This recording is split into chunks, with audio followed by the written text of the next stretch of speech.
দেখো মেলা থেকে এই ফুলদানিগুলো নিয়ে এসেছি, কি সুন্দর, দেখো দেখো। বাহ, খুব সুন্দর তো। হ্যাঁ, তা কত করে নিয়েছে রে? কত নিয়েছে? এই রে, যদি সত্যি কথা বলি, দুটো ফুলদানি 500 টাকা নিয়েছে, আমাকে মেরেই ঘর থেকে বের করে দেবে। কি রে? হ্যাঁ, 200 টাকা নিয়েছে মা, 200 টাকা। 200 টাকা? 200 টাকায় এত সুন্দর সুন্দর দুটো ফুলদানি পেয়ে গেলি?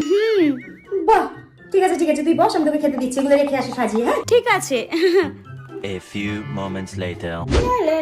এই মনা, শোন না, তুই সন্ধ্যেবেলায় দুটো ফুলদানি নিয়ে এসেছিলি না, ওটা তোর পাশের বাড়ির কাকের খুব পছন্দ হয়েছে, বলছে নাকি এত কম দামে নাকি পাওয়াই যায় না, তাই 200 টাকা দিয়ে গেছে, তোকে আরো দুটো আনতে বলেছে, এনে দিস তো।